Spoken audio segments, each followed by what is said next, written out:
أشهد أن لا إله إلا الله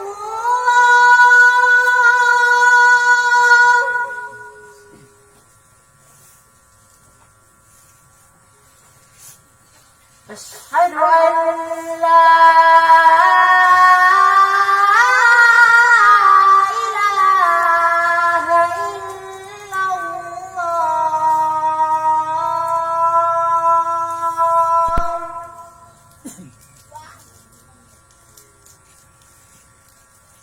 أشهد أن محمد رسول الله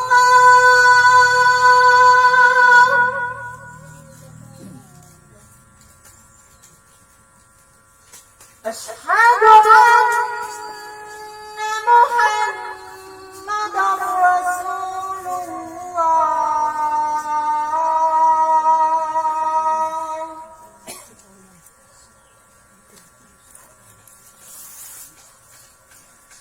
حي على الصلاة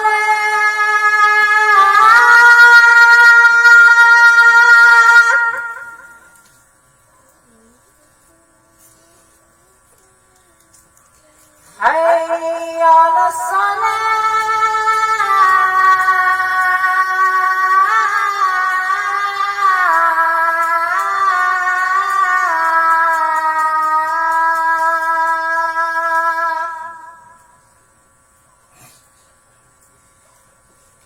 حي على الفلاح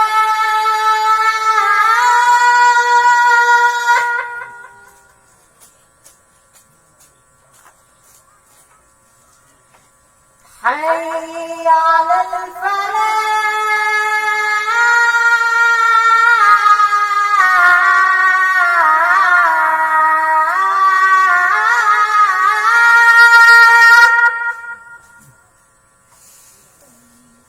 الله أكبر الله أكبر لا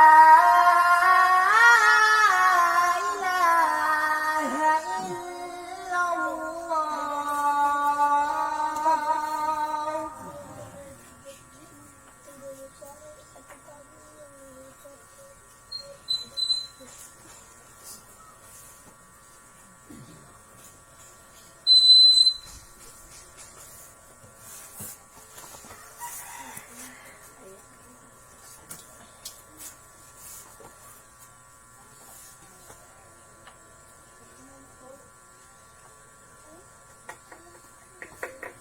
السلام عليكم ورحمة الله وبركاته.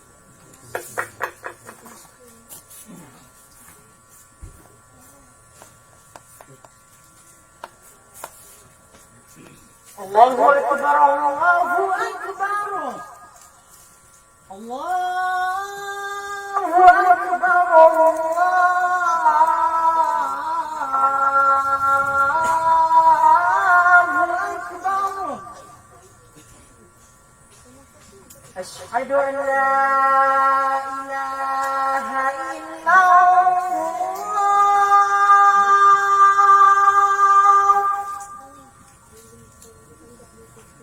أشهد أن لا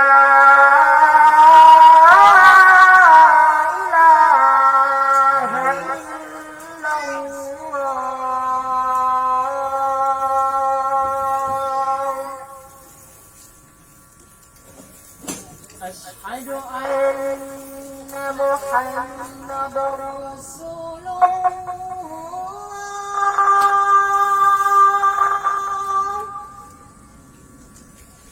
أشهد أن محمد رسول الله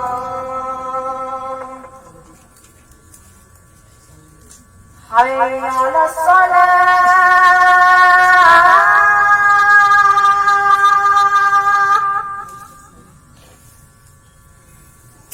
حي على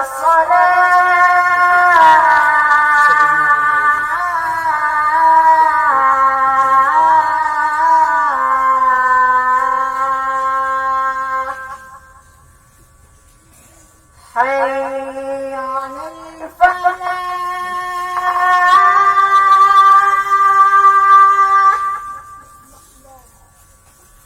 حي على الفلاح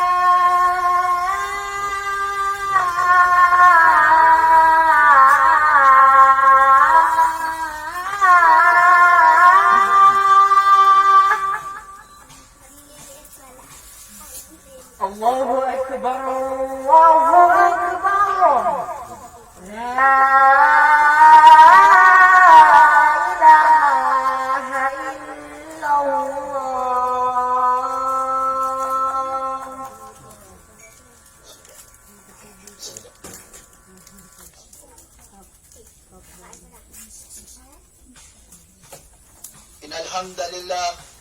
إن الحمد لله نحمده ونستعينه ونستغفره ونعوذ بالله من شرور أنفسنا ومن سيئات أعمالنا من يهده الله فلا مضل له ومن يضلل فلا هادي له أشهد أن لا إله إلا الله وحده لا شريك له وأشهد أن محمدا عبده ورسوله صلى الله عليه وعلى آله وأصحابه ومن تبعهم بإحسان إلى يوم الدين أما بعد فيا عباد الله إن تعالى قال في القرآن الكريم بعد أعوذ بالله من الشيطان الرجيم katotohanan ang lahat ng pagpupuri at pagpapasalamat ay para lamang kay Allah subhanahu wa ta'ala, ang Panginoon ng sanlibutan.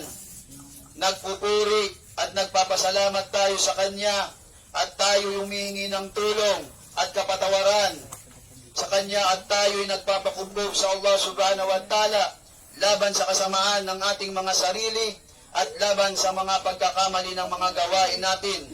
Sino man ang patnubayan ng Allah subhanahu wa ta'ala ay walang makapagliligaw sa Kanya at sino man ang hayaan niyang maligaw ay walang makapatnubay sa Kanya.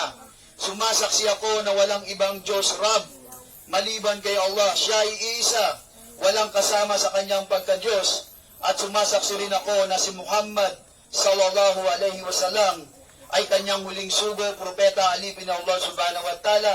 Sumakanya nawa ang habag at pagpapala ng Allah subhanahu wa ta'ala sa lahat ng mga sumunod sa Kanyang mga mabubuting gawain, sa Kanyang mga pamilya, sa Kanyang mga kamag-anak, sahaba, tagasunod, at sa lahat ng mga taong tumatahak at tumahak sa matuwid na landas hanggang sa huling araw. Ya ayyuhalladhina amanu ittaqullaha haqqa tuqatih wa la tamuntunna illa wa antum muslimun. O kayong naniniwala sa Allah at sumunod sa Kanyang sugo, katakutan ninyo siya sa tunay na kahulugan ng pagkatakot sa pamamagitan ng pagsunod sa Kanya at hindi paglabag, pagpapasalamat at hindi pagtanggi, pag-alaala at di pagkalimot, patuloy na pananatili sa pamumuhay ng Islam hanggang sa huling himla ng inyong buhay upang makatagpo ninyo ang Allah sa ganitong kalagayan. Mga magulang, mga kapatid sa pananampalatayang Islam, Dulkada ngayon at ito'y ikatlong linggo, ikatlong Jum'ah of this month. Ito yung ikatlong linggo ng Friday, Jum'ah. Paramihin natin ang salawat kay Propeta Muhammad sallallahu alaihi wasallam sa araw at gabi na ito ay Jum'ah, Biyernes. Sapagkat nang Maghrib kahapon, pumasok na rin ang gabi ng Jum'ah dahil mas nauunang papasok ang gabi kaysa sa araw. Batay sa turo ng Islam, ayon sa Raji, mas matimbang na qawl, pananaw at kasabihan ng muhakikin mula sa mga ulama. Agaan ang pagpunta sa Jum'ah, maaga, nang naglalakad kung ito'y kakayanin sapagkat ang bawat hakbang at paglalakad tungo dito at pati ang pag-uwi ay katumbas ng isang taon na tahajjud at ayuno, ayon sa hadith ni Aus bin Aus Takabi, radioan. Ayon sa ilang mga ulama, wala kaming narinig sa Sharia na hadith sahih na sumasaklaw sa katulad ng mga gantimpalang ito. Sa isang hadith, kapag ang araw ng Jum'ah, Biyernes, sa bawat pintuan ng pintuan ng mga masjid ay may mga nakatayong mga anghel at sinusulat nila ang pinakaunang darating dito, at kapag umupo na ang imam sa mimbar, tinitiklop nila ang mga talaan na ito at sila'y darating at makikinig sa khutbah. At napapaloob rito, at ang kahalintulad ng maagang pagpunta rito ay kahalintulad ng isang tao na nag-aalay ng isang kamelyo, at ang kasunod ay kahalintulad ng nag-aalay ng isang baka.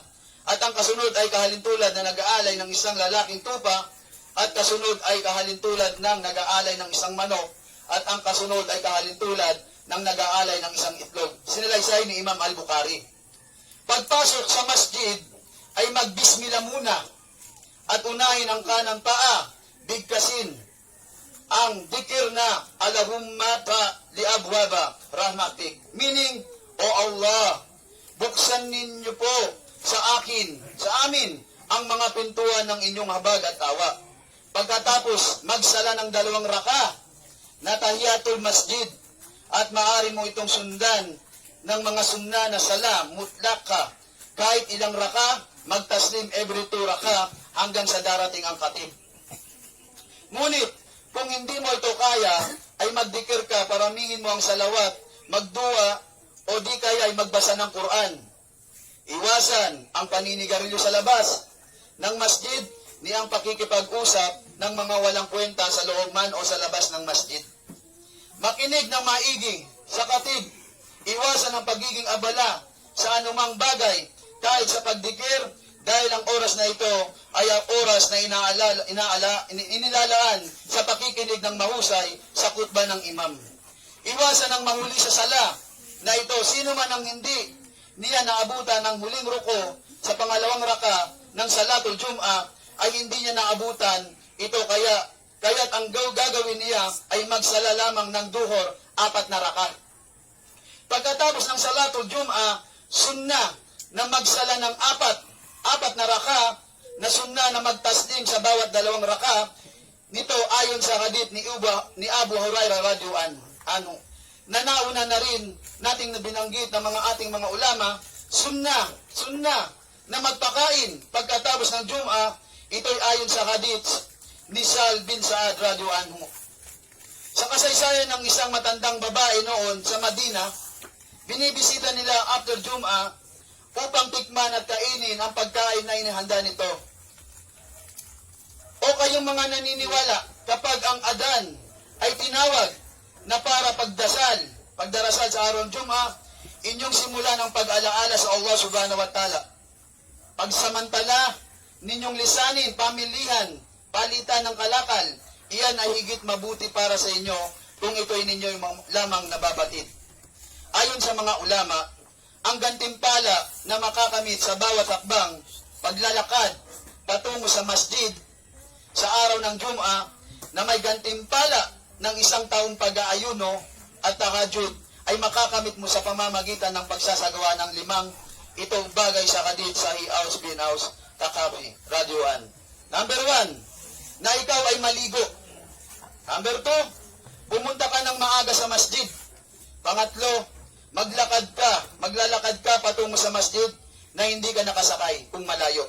Pang-4, uupo ka na malapit sa imam o khatib na nagbibigay ng khutbah o sermon.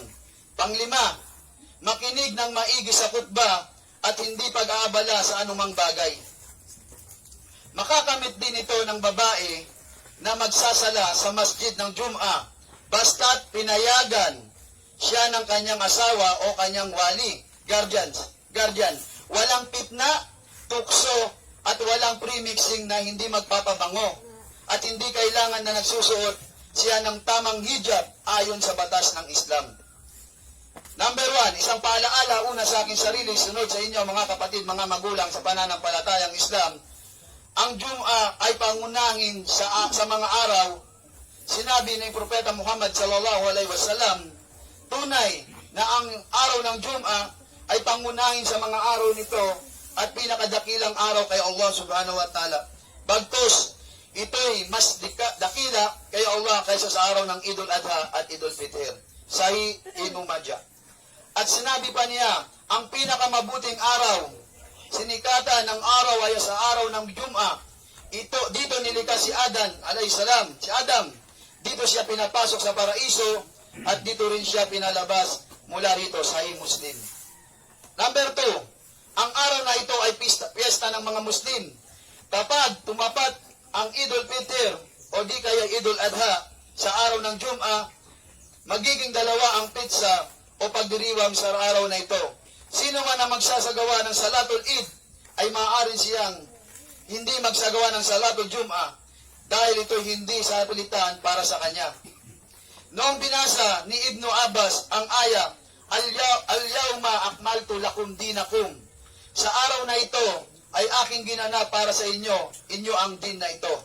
At naroroon ang isang mudyo na nagsabi sa kanya, kung ang aya na iyan ay sa amin pinahayag, ito ituturing naming pesta, sinabi ni Ibnu Abbas, tunay na ito ay pinahayag at tumapat sa dalawang pista ng mga Muslim sa araw ng Jum'ah at araw ng Arafah, Sahih al-Tirmidhi. Pangatlo, ang araw na ito ay nagiging kapatawaran sa mga kasalanan. Sinabi ni Propeta Muhammad sallallahu alaihi wasallam, kala Rasulullah sallallahu alaihi wasallam, al-Jum'ah illa al-Jum'ah. Sinabi ng sugo ni Allah, ang Jum'ah hanggang sa ikalawang Jum'ah ay kapatawaran para sa mga nagawang kasalanan sa pagitan nito. Huwag lang makagawa ng mga malalaking kasalanan. Sahih Ibn Majah. Pang-apat, ang naglalakad patungo sa masjid sa araw ng Jum'ah, sa bawat hakbang niya ay may nakalaang gantimpala na ang katumbas ay 1 taon na pagsamba na may mga pag-aayuno at pagsasagawa ng sala sa gabi. Kala Rasulullah sallallahu alaihi wasallam, mani at sala ta'ama al-Jum'ah. Sinabi ng sugo ni Allah sallallahu alaihi wasallam, sino man ang naligo sa araw ng Jum'ah at hinugasan niya ang ulo at maagang pumunta sa masjid, inabot ang unang sermon at lumapit sa lugar ng imam at nakinig at nanahimik sa sermon at ang bawat hakbang inilalakad niya ay gagantimpalaan at ang katumbas na 1 taon na may pag-aayuno at pagsasagawa ng sala sa gabi. Sahih al-Tirmidhi at Sahih al-Nasai. Panglima, sa araw ng Jum'ah, may 1 oras na katanggap-tanggap rito ang panalangin. Kala Rasulullah sallallahu alaihi wasallam, wassalam inna fi al-Jum'ah. Sinabi ng sugo ni Allah sallallahu alaihi wasallam, tunay na nasa araw ng Jum'ah ang 1 oras na kapag natempuhan ng isang Muslim na siya ay nananalangin kay Allah sa oras na ito ng mga kabutihan maliban na ibigay sa kanya ni Allah ang kanyang panalangin at kanyang sinabi at ito'y saglit na oras. At ang pananaw ng karamihang pantas sa Islam tungkol sa oras na kung saan hinahangad ritong tanggapin ang panalangin ay nasa pagkatapos ng Salatul Asar. At ganon din na hinahangad mula sa pagkatapos ng tanghaling tapat, kaya kinakailangan sa isang Muslim na paramihin ang panalangin niya sa oras na ito para sa kanyang sarili at sa kanyang mga kapatid. Pang-anim, ang araw ng paghuhukom ay hindi magaganap maliban sa araw ng Jum'ah. Kala Rasulullah sallallahu alaihi wasallam, sinabi ng sugo ni Allah sallallahu alaihi wasallam, hindi magaganap ang araw ng paghukom maliban sa araw ng Jum'ah. Sahih Muslim. Pang-pito, ang pagkamatay sa araw ng Jum'ah kasama sa mga pangitain ng magandang kamatayan. Kala Rasulullah sallallahu alaihi wasallam, sinabi ng sugo ni Allah sallallahu alaihi wasallam, walang sino mang Muslim na mamamatay sa araw ng Jum'ah o di kaya sa gabi ng Jum'ah, maliban na siya'y pangalagaan ni Allah subhanahu wa ta'ala na mangyayaring pagsubok sa libingan. Ahmad at Tirmidhi. Ang nabanggit sa sa hadith na ito ay para lamang sa tao na ang tanyag sa kanyang mga gawain ay ang pagiging matuwid at mabuting Muslim. Pangwalo, ang pagpapabaya ng Salatul Jum'ah ay kasama sa mga malalaking kasalanan. Tunay na si Propeta Muhammad sallallahu alaihi wasallam ay nagbigay ng maigpit na babala para sa mga taong nagpapabaya ng Salatul Jum'ah. Sinabi niya, magsitigil na ang mga grupo sa kanilang pagpapabaya ng mga Salatul Jum'ah at kung hindi kaya ay sisuwelyuhan ni Allah subhanahu wa ta'ala ang kanilang mga puso at sila ay magiging kabilang sa mga taong pabaya sa Muslim. Kala Rasulullah sallallahu alaihi wasallam, sinabi pa niya, sino man ang magpaliban ng 3 Jum'ah, sanhi ng katamaran, pagsasagawa nito, seselyuhan ni Allah subhanahu wa ta'ala ang puso ng bawat isang Muslim na hindi pumupunta ng 3 beses sa masjid. Al-Tirmidhi at An-Nasa. Malinaw sa mga hadith na ito na binibigyan ng kahalagahan ang Salatul Jum'ah at hindi nangangahulugan na ang sala lamang ay ang Salatul Jum'ah, bagkus pinag-uutos ang sala sa Jum'ah at ang mga sala na 5 beses sa bawat araw ng sama-sama sa masjid. Mga magulang, mga kapatid sa pananampalatayang Islam, payo una sa aking sarili, ang ating magiging topic, ang iwasan ang maling pag-uusga. Huwag mag-uusga sa kapwa. An Abi Hurairah radhiyallahu an, ayon kay Abu Hurairah, sa hadith ay pagbibigay babala, ang paghihinala na walang pinagbabatayang katibayan, kung saan ay nagtitiwala ang tao sa paghihinalang ito at magbabatay siya rito ng mga walang kahatulan, tunay na ito ay kabilang sa masamang pag-uugali. At ito ay kabilang sa pinakasinungaling na pag-uusap, sapagkat ang paghihinala kapag ito ay pinagtiwalaan sa hindi nararapat pagtiwalaan rito at ginawa itong pangunahing batayan at pagtitibay nito ay magiging kasinungalingan, datapwat ay matinding kasinungalingan. Ang pagdududa, ang paghihinala natin sa ating mga kapwa ay ito'y delikado. Mahirap mag-isip sa kapwa. Sinabi ng Allah subhanahu wa ta'ala, Inna Allah yuhibbu al-musinin. Katiyakan, minamahal ng Allah subhanahu wa ta'ala ang mga dalisay, ang mga puso sa mga mabubuti ang layunin. Ya ayyuhalladhina amanu taqullaha wa qulu qawlan sadida. O kayong mga naniniwala sa Allah at sundin ninyo ang kanyang sugo. Matakot kayo sa Allah sa pamamagitan ng di paglabag sa kanya, dahil kapag ito ay inyong ginawa, ay magiging karapat dapat kayo sa parusa at magsalita kayo sa lahat ng inyong kalagayan at sitwasyon ng matutuwid na pananalita na walang anumang pagsisinungaling at kamalian. Wa aqulu qawli hada wastaghfirullah lahi wa lakum wa li sa'iril muslimin kulli dambin fastaghfiruhu innahu huwal ghafurur rahim.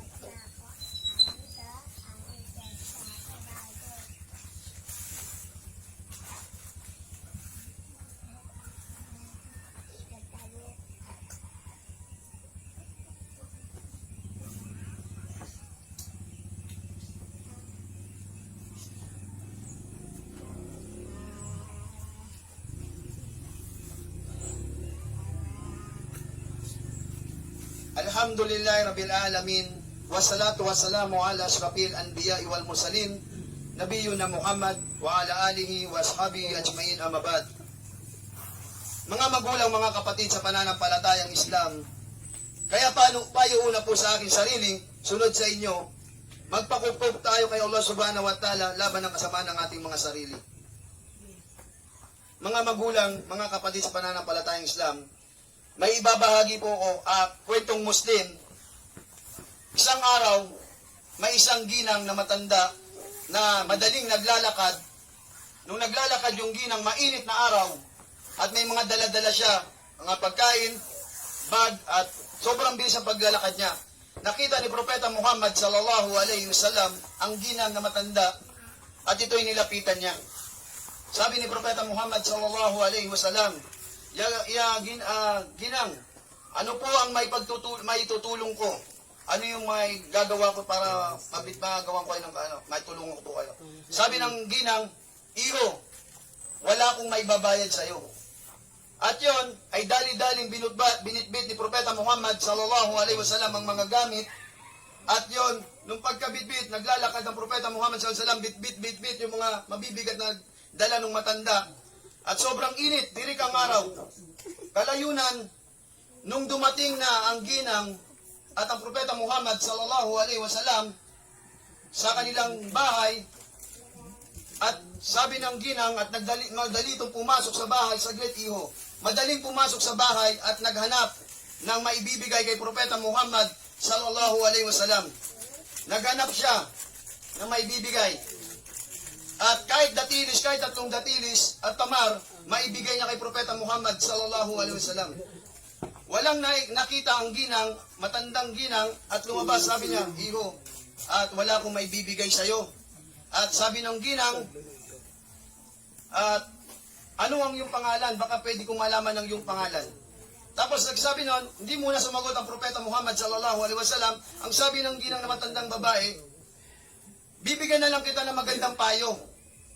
May isang nangangalang Muslim na pangalan doon ay Muhammad. Isa siyang salamangkero, mangkukulam, masamang tao. Binabago niya ang reliyon, makata. At hindi siya pagkakatiwalaan. Marami siyang inaakit. Binabago niya ang katuruan natin. Kaya ako umalis at nag-hijra at pumunta rito sa Makkah. At sabi pa ng ginang, huwag kang maniniwala ron. Ito yung magiging magandang payo ko sa iyo dahil wala akong may bibigay sa iyo. Bibigyan kita ng payo dito sa mundo hanggang sa kabilang buhay. Ayun ay umiwas ka kay Muhammad. Siya ay masamang tao, hindi siya pagkakatiwalaan. At sa lamangkero, masamang tao, dapat mo siyang iwasan. At yun, sa kalaunan, at tinanong na at mag-iiwalay na si Propeta Muhammad SAW at yung ginang matandang babae, sinabi ng ginang, iho, hindi mo pa ako sinagot kung ano yung pangalan mo. At sabi ng Propeta Muhammad SAW, ginang, ako po si Propeta, ako si Muhammad na iyong sinasabi. Kaya nung sabi ng ginang na yon, at siya biglang nagsabi na, Asyhadu an la ilaha illallah wa asyhadu anna Muhammadan Rasulullah. Ako'y sumasaksi na walang ibang tunay na Diyos at ako'y sumasaksi na ikaw si Muhammad ay huling sugo propeta ni Allah. Allahu Akbar. At yon, nag-Muslim yung matandang babae, nagkamali siya ng paghuhusga. Sa ibang riwaya, at meron pang sinabi ron na ang Propeta Muhammad SAW na siya habang naglalakad ay sinasabihan na ng masasama, masasakit, pero ang Propeta Muhammad SAW ay tuloy-tuloy lang sa pagbibitbit. Sobrang init. Mahirap ang kanyang binibit-bitan, nakatutok ang araw, at yon puro salita na masasama ayon kay Propeta Muhammad SAW. Puro paninira. Subalit ang Propeta Muhammad SAW ay nagtiis siya at hindi niya pinansin at hindi siya naniwala at tuloy-tuloy ang kanyang paglalakad at pagbibitbit. Sa iba pang kwentong Muslim, isang araw, ang Propeta Muhammad SAW, merong malapit na masjid sa pinupuntahan niya. At yon ay naglalakad siya. Sa dinadaanan ng Propeta Muhammad SAW ay mayroon tao, lalaki. Binabati niya to ng Assalamu alaikum. At hindi tumitingin yung tao, yung lalaki. Nagwawalis yung lalaki, tuloy-tuloy ang paglilinis. At ilang araw, sa dinadaanan ng Propeta Muhammad SAW, sa pintuan, may naghahagis ng mga dumi, basura, alikabok. At pinababayaan ng Propeta Muhammad SAW, dinadampot niya, nililinis niya. Sa pangalawang araw ulit, may nangyari ulit na ganon, isang gabi, pumunta siya sa masjid, nagmamadali ang Propeta Muhammad SAW para magsala siya, meron na naman nakaharang sa dadaanan niya. Meron na naman dumi, basura, at nililinis ang Propeta Muhammad SAW. Ikatlong araw, nagtaka ang Propeta Muhammad SAW, paglabas na ng kanyang bahay, sa ibang riwaya, nawala na, malinis na, at hinahanap niya yung taong lalaki na nagtatabon ng mga basura sa harapan niya sa dinadaanan ng Propeta Muhammad SAW.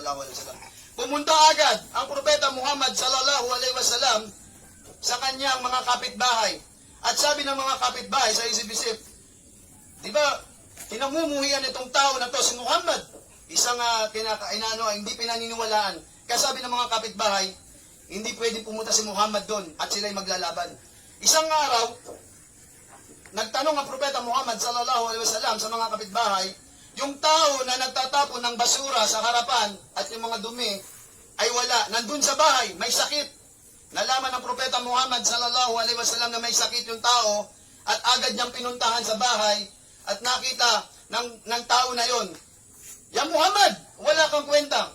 Kung kailan mayroon ako sakit, saka ka nandito. Ano yung ginagawa mo dito? Subhanallah.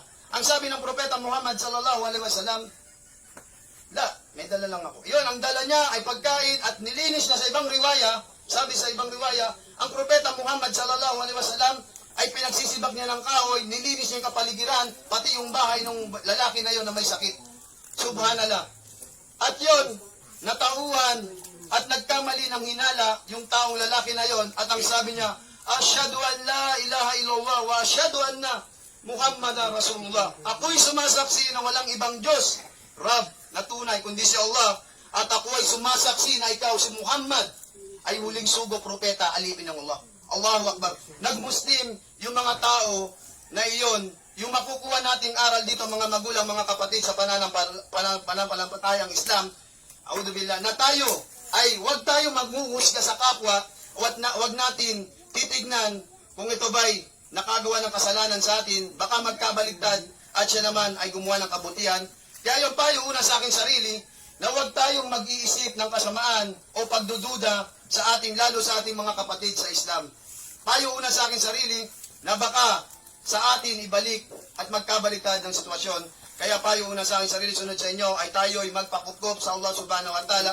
Ang kapupulutan nating aral dito, na tayo ay gumawa ng kabutihan sa kapwa, magsabar, magtiis, kung ano man yung ginagawa sa atin. Ang propeta Muhammad sallallahu alaihi wasallam, siya yung ehemplo, siya yung dapat sundin natin. Siya ay tinatabunan ng basura, siya ay sinasabihan mangkukulam, masamang tao. Subalit binitbit niya yung mga bitbit ng matandang babae, at yon ay nagmuslim dahil nagulat ang babae, yun pala si Muhammad ang kanyang sinisisi. Pati itong taong lalaki na nagtatapon ng basura at natauhan na ang propeta Muhammad sallallahu alaihi wasallam ay mabuting tao at hindi masama. Nagkamali siya ng paghuhusga sa kapwa niya. Kaya yon, mga magulang, mga kapatid, ang paghuhusga sa kapwa ay dapat natin tignan muna natin kung tama ba at tama, meron tayong matibay na batayan bago tayo maghusga. Inshallah, naway patawarin tayo ng Allah subhanahu wa ta'ala sa ating mga pagkakasala. Ayun ay pinapayo ko po una sa aking sarili, sunod sa inyo, bilang magkakapatid. Sinabi ng Allah subhanahu wa ta'ala, innamal mu'minuna ikhwatun. Katotohanan, ang mga mananampalataya, ang tunay na magkakapatid sa din. Na kung meron mang mag-away sa pagitan ng dalawang grupo, ay inyo itong pag-ayusin at pagbatiin alang-alang kay Allah subhanahu wa ta'ala. Paya ibadallah saluhala nabiyakum, inna wa ta'ala amarakum, bidayla ilik haytukal inna Allah wa la malaikatu yusalawunna ala nabi ya ayyuhalladina amanu salu alai nabi wa salimu taslima. Allahumma salli ala Muhammad wa ala ali Muhammad kama salaita ala Ibrahim wa ala ali Ibrahim innaka Hamidum Majid.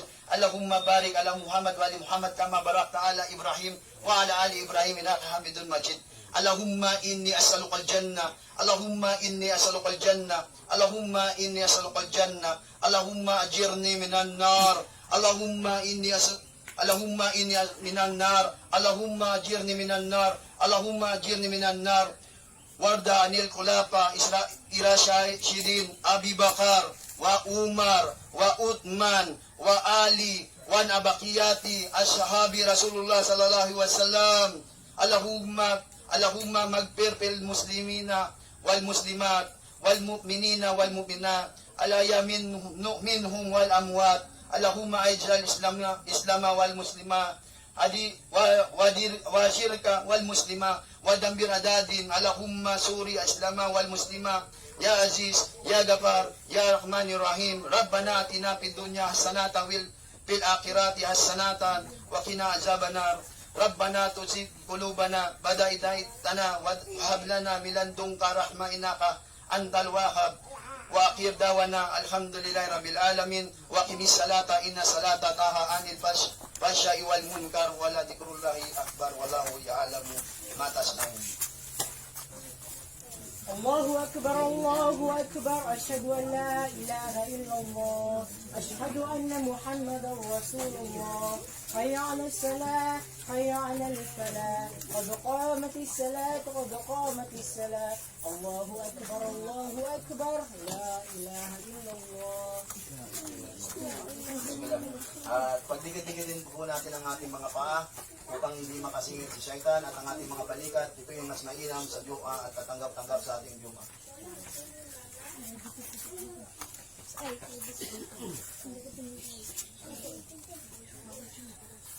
Allahu Akbar.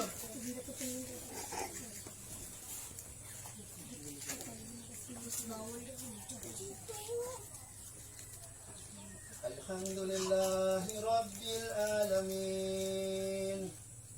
Ar-Rahmanir Rahim. Malik Yawmiddin. إياك نعبد وإياك نستعين اهدنا الصراط المستقيم صراط الذين أنعمت عليهم غير المغضوب عليهم ولا الضالين